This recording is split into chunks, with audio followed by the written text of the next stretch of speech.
Dr. Rebecca Berry, who's a member of the Artsy Story Quilt and helped design her own square. So my first question for her is, can you share a little bit about your background and what inspired you to start creating art? Sure. So when I was young, I would often visit my grandmother for a week at a time without the rest of my family.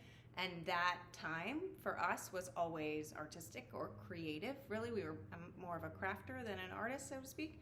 But she taught me a lot of the crafts that she does. And we like to say she was the original Martha Stewart because she could do everything. And so one of the things that we did together was sew. And so I've always done a lot of sewing.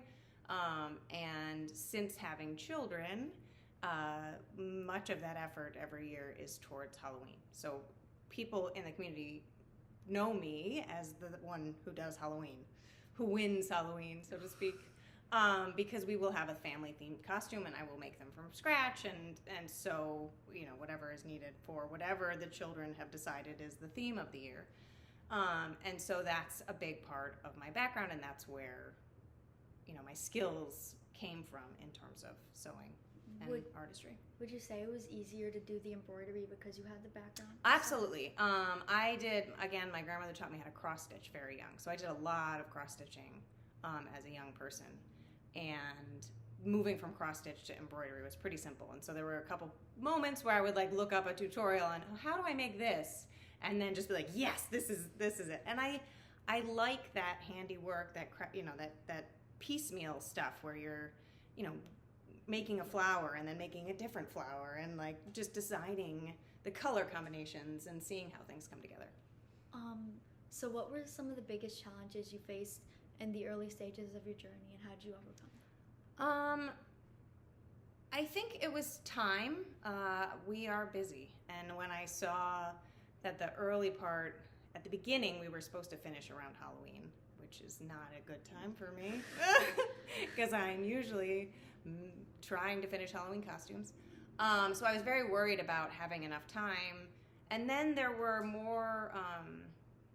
some creative constraints around the story quilt. We weren't supposed to use a machine. And I was fully anticipating when I signed up that I would be machine stitching some things and using the embroidery function on my sewing machine rather than doing it by hand. And they wanted us to do it by hand, and then they wanted us to use recycled fabric, which I totally can get behind.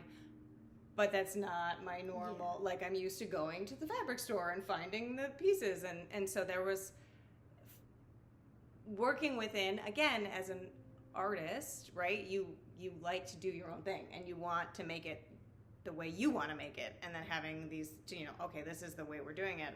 I was a little what did I just sign up for?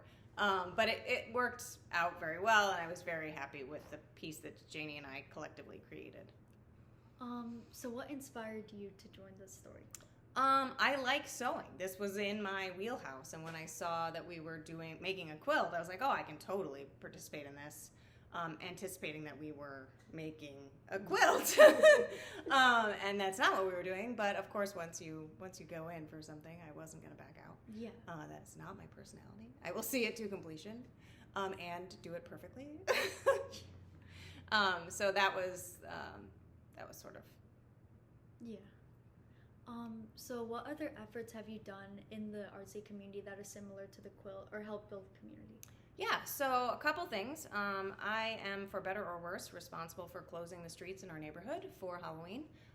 Some people like it, some people don't, but has been my role for the past 5 years, to make a safer place for our community to trick-or-treat, having watched 2 children in 1 year nearly get hit by cars. And then I also started a Music Booster Club through the school district as a parent-teacher organization to support music in our schools, just seeing that there was no parent support behind it to get the administration to acknowledge that there were sort of gaps in our funding and in our programming.